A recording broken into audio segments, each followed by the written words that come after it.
रात्रीच्या भयान शांततेत एक रुग्णवाहिका चालक पुणे शहराच्या निर्मनुष्य रस्त्यावरून प्रवास करत होता.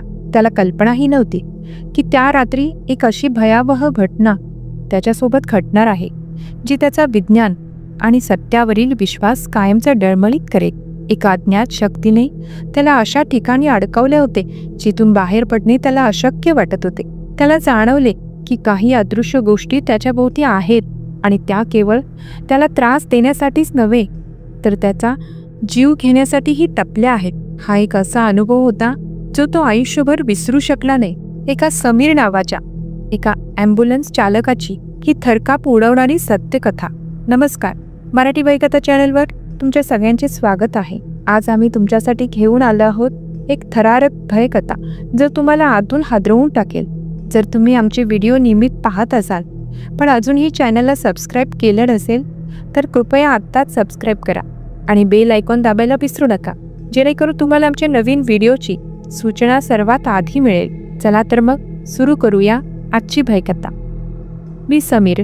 गेली 8 वर्षे झाली मी पुण्यात ॲम्ब्युलन्स चालवतो. तसं बघायला गेलं तर माझं गाव खूप लहान, जिथे अजूनही लोक भूताखेत्यांवर अंधश्रद्धांवर विश्वास ठेवतात, पण मी कधीच त्या गोष्टी मानल्या नाही. शहरात आल्यापासून तर मी कितीतरी अपघात, मृत्यू आणि माणसांचं दुःख इतक्या जवळून पाहिलं आहे की या सगळ्या गोष्टींवरचा विश्वासच उडून गेला. रात्रीची शिफ्ट करणं हे माझ्यासाठी आता अगदी रोजचंच झालं होतं. यात काही विशेष नव्हतं, फक्त एक काम, दुसरं काही नाही. ती रात्र होती, होळीच्या आदल्या दिवशीची. साधारणपणे रात्रीचे 10:30 वाजले असते. पुणे शहर तसं कधीच इतकं शांत नसतं, पण त्या दिवशी रस्त्यावर भयान शांतता होती. बहुतेक लोक होळीच्या तयारीमुळे लवकर झोपले असते किंवा गावाला गेले असते. मी खाजगी हॉस्पिटलमधून माझी ॲम्ब्युलन्स घेऊन बाहेर पडलो. मला एक डेड बॉडी सरकारी हॉस्पिटलमध्ये शिफ्ट करायची होती. नेहमीप्रमाणे मी एकटाच होतो गाडीत. मी ॲम्ब्युलन्सचा सायरन बंद ठेवला होता. मला रात्रीच्या शांततेत गाडी चालवायला आवडतं. डॅशबोर्डवर डेड बॉडी संबंधित काही कागदपत्र पडलेली होती. रस्त्यावर चीटपाखरूही नव्हतं. गाडी चालवत असताना मी एका विशिष्ट रस्त्यावरून जात होतो, ज्याबद्दल मी अनेक भुताटकीच्या गोष्टी ऐकल्या होत्या, पण मी त्याकडे नेहमीच दुर्लक्ष करत आलो होतो. मला वाटायचं हे सगळं थोतांड आहे, लोक उगाच काहीतरी अफवा पसरवतात. मी गाडी चालवत असताना अचानक गाडीपासून 100-150 मीटर पुढे मला एक बाईची अस्पष्ट आकृती दिसली आणि लगेच ती नाहीशी झाली. मला वाटलं, अरे च्या, डोळ्यांना काहीतरी भास झाला असेल किंवा झोप येत असेल बहुतेक. मी त्याकडे फारसं लक्ष दिलं नाही. मी गाडी तशीच पुढे तामटली. मला लवकरात लवकर माझं काम संपवून घरी जायचं होतं. मी गाडी पुढे नेली. तो झाडांचा भाग जिथे ती आकृती दिसली होती तो जवळ येत होता. माझं लक्ष आपसुकच तिकडे गेलं आणि खरंच ती आकृती पुन्हा दिसली आणि लगेच गायबही झाली. यावेळी मात्र ती आधीपेक्षा जास्त स्पष्ट होती. एक बाई, पांढऱ्या साडी, अगदी क्षणार्धात दिसली आणि नाहीशी झाली. माझ्या अंगावर काटा आला. मी गाडीचा वेग आपोआपच कमी केला. माझ्या मनात एक अनामिक भीती दाटून आली. मी आरशात पाहिलं. मागून एकही गाडी येत नव्हती. पूर्ण रस्ता रिकामा होता. डावीकडे उजवीकडे पाहिलं, तिथेही कोणीच नव्हतं. रस्ता पूर्णपणे निर्मनुष्य होता. फक्त उंच उंच झाडं आणि त्यातून चाळणीतून यावी तशी चंद्राची अस्पष्ट किरणं रस्त्यावर पसरली होती. काही ठिकाणी झाडांमुळे गडद सावल्या पडल्या होत्या, तर काही ठिकाणी चंद्रप्रकाशाचा फिकट उजेड होता. त्या अंधार उजेडाच्या खेळात मला काहीतरी हल्ल्यासारखं वाटलं, पण ते फक्त वाटलं. मी घाबरलो, पण स्वतःला सावरण्याचा प्रयत्न केला. समीर, काय करतोयस? तू एक ॲम्ब्युलन्स ड्रायव्हर आहेस. कितीतरी प्रेतं पाहिली आहेस तू. हे सगळा मनाचा खेळ आहे. मी स्वतःशीच फुटफुटलो.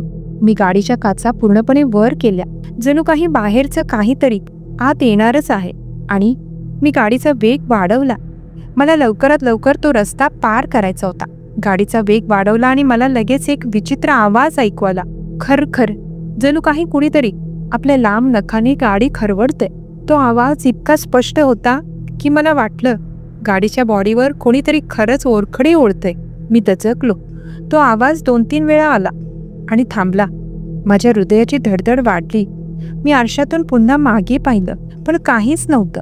मी मनात विचार केला, बहुतेक झाडांची फांदी वगैरे लागली असेल, पण तिथे कोणतीही फांदी नव्हती, ना काही दुसरा अडथळा. मी अजून वेग वाढवला. मला त्या रस्त्यावरून बाहेर पडायचं होतं आणि मग अचानक धप्प असा एक मोठा आवाज झाला. इतका मोठा की माझी संपूर्ण गाडी हादरली. जणू काही एखादं मोठं वजन गाडीच्या छतावर पडलं होतं. माझ्या शरीरातून एक थंड लहर पसरली. हे काय? माझ्या तोंडातून आपोआप शब्द बाहेर पडले. धावत्या गाडीच्या छतावर मला कोणाच्या तरी पावलांचा आवाज जाणवला. धप धप, अगदी स्पष्ट. आणि तो आधी आलेल्या खरवटण्याचा आवाज आता गाडीच्या छताहून येऊ लागला. तो आवाज माझ्या डोक्यात घुमला. जणू काही ते नख गाडीची छत फोडून आत येणार आहे. मी अक्षरशः घाबरून गेलो होतो. मी गाडीचा वेग इतका वाढवला की स्पीडोमीटर जवळजवळ 120च्या पुढे गेला होता. मला फक्त तिथून पळायचं होतं. माझ्या डोक्यात नुसते ते आवाज घुमत होते. छतावर कोणीतरी जोरजोरात हात मारत होतं. जणू काही ती छत फाडून आत यायचा प्रयत्न करत होतं. मला वाटत होतं आज काहीतरी चुकीचं होतंय. हे काहीतरी वेगळंच आहे. माझ्या आयुष्यात मी असा अनुभव कधीच घेतला नव्हता. माझ्या डोक्यात एक विचार चमकून गेला. गेल्या 30-40 मिनिटापासून मी त्याच रस्त्यावर गाडी फिरवत होतो. मला समोर रस्ते दिसत होते जिथे मला जायचं होतं. पण मी कितीही प्रयत्न केले तरी गाडी पुन्हा फिरून त्याच रस्त्यावर येत होती. जणू काही कोणीतरी मला त्या रस्त्यातच अडकवून ठेवलं होतं. माझ्या मनात भीतीसोबत एक प्रकारची चीड पण येत होती. मला या सगळ्यातून बाहेर पडायचंच होतं. तेवढ्यात माझा फोन वाजला. हॉस्पिटलमधून फोन होता. स्क्रीनवर मॅनेजर असे नाव चमकत होतं. मी थरथरत्या हाताने फोन उचलला. समोरून आवाज आला, समीत दादा, किती वेळ लागणार अजून? आम्हाला अजून बरीच कामं आहे. मी काय सांगणार त्यांना की मी एका भुताटकीच्या रस्त्यात अडकलो आहे? ते माझ्यावर हसले असते. मी फक्त इतकंच म्हणालो, हो रस्त्यातच आहे, बस येतोय आता. आणि त्यांना काही बोलण्याची संधी न देता मी फोन कट केला. माझ्या मनात विचार घोळत होते. हा काय प्रकार आहे? मी खरंच वेडा झालो आहे का?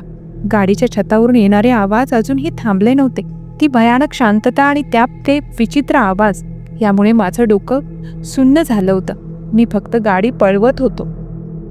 मी अजूनही त्याच रस्त्यात अडकलो होतो. गाडी फक्त त्याच रस्त्याभोवती फिरत होती. गाडीच्या छतावरचे ते खरवडण्याचे आवाज, ती पावलांची धपधप, माझं डोकं अक्षरशः भनानून गेलं होतं. घामानं माझं अंग पूर्णपणे भिजलं होतं. पण थंडी वाजून आली होती. आणि त्याच क्षणी गाडीसोबत 2 कुत्रे धावू लागले. ते वेगाने गाडीच्या बाजूने पळत होते. ते नुसते भुंकत नव्हते, तर त्यांचे आवाज भयान किंचळण्यासारखे होते. त्यांचा तो रडका आवाज त्या रात्रीच्या भयान शांततेत आणखीनच थरकाप उडवत होता. मला वाटलं कुत्रे आहेत, भुंकणारच. पण ते नुसते भुंकत नव्हते. ते गाडीकडे पाहून वेड्यासारखे किंचाळत होते. जणू त्यांना गाडीत काहीतरी दिसत होतं जे मला दिसत नव्हतं. त्यांचे डोळे लालबुंद दिसत होते आणि ते गाडीच्या चाकांना चावण्याचा प्रयत्न करत होते.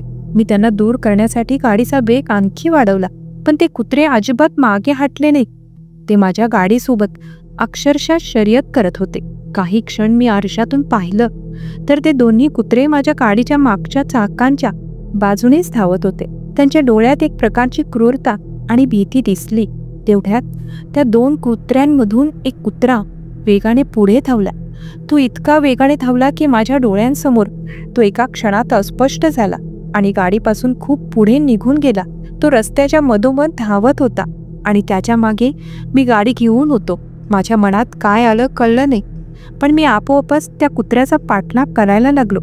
मला वाटलं कदाचित हा कुत्रा मला या चक्रव्यूहातून बाहेर काढेल. जिथे जिथे तो कुत्रा जात होता तिथे तिथे मी माझी ॲम्ब्युलन्स फिरवत होतो. तो कधी डावीकडे वळे तर कधी उजवीकडे, कधी अचानक स्पीड वाढवे तर कधी कमीकडे, पण मी त्याच्या मागेच होतो. बराच वेळ, कदाचित 10-15 मिनिटे मी त्या कुत्र्याच्या मागे गाडी पळवत राहिलो. त्या भयान रात्रीत सुनसान रस्त्यावर किंचाळणाऱ्या कुत्र्यांच्या आवाजात आणि गाडीच्या छतावरच्या त्या अज्ञात अस्तित्वाच्या आवाजात मी फक्त गाडी पळवत होतो. अखेर तो कुत्रा एका वळणावर थांबला. अगदी रस्त्याच्या मधोमध उभा राहिला. मी गाडीचा वेग कमी केला आणि त्याच्या जवळ पोहोचलो. मी गाडीचा वेग पूर्णपणे कमी केला. जवळजवळ गाडी थांबवतच आणली. तो कुत्रा माझ्या गाडीपासून 10-12 फूट अंतरावर उभा होता. मी त्याच्याकडे पाहतच होतो आणि त्याच क्षणी ते दोन्ही कुत्रे जे आतापर्यंत गाडीच्या बाजूने धावत होते ते अचानक फुंकत फुंकत मागच्या दिशेने धावू लागले.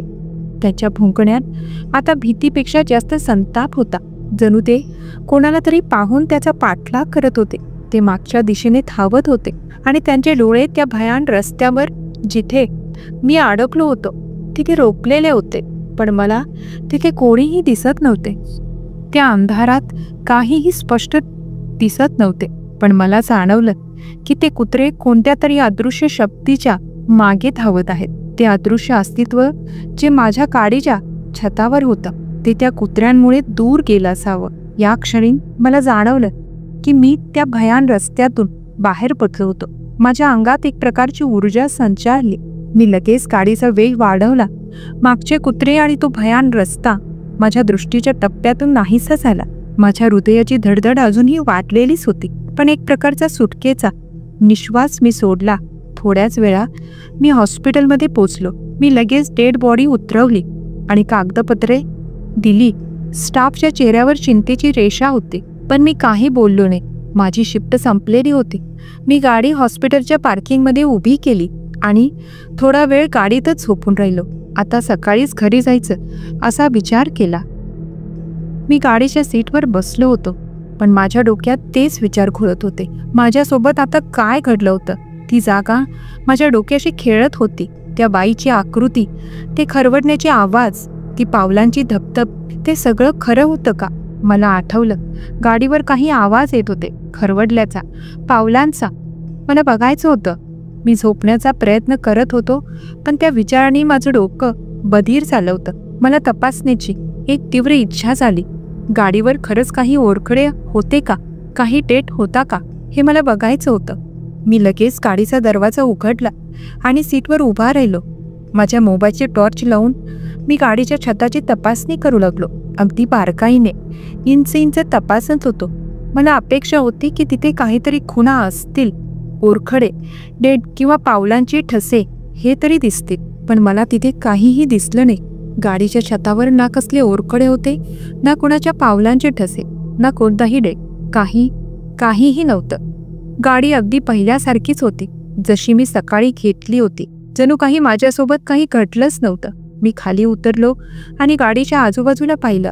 रस्त्यावर, गाडीच्या चाकांमध्येही कुठेही काहीच नव्हतं. एक क्षण मला वाटलं की मी वेडा झालो आहे, की हे सगळं माझ्या मनाचा खेळ होता. पण ते आवाज, ती थरथर, ती भीती, ती खरी होती. मला अजूनही ते आठवून भीती वाटत होती.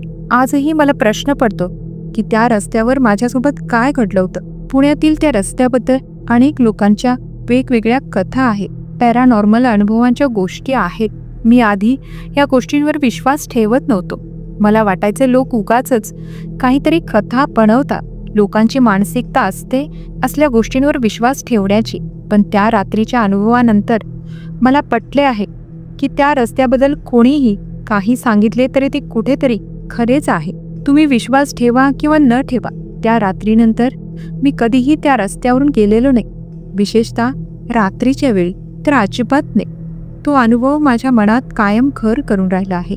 आजही तो प्रसंग आठवला की माझ्या अंगावर काटा येतो. तुम्हाला ही गोष्ट कशी वाटली? कमेंट्समध्ये नक्की सांगा. व्हिडिओ पाहिल्याबद्दल धन्यवाद. लवकरच भेटूया पुढच्या व्हिडिओमध्ये.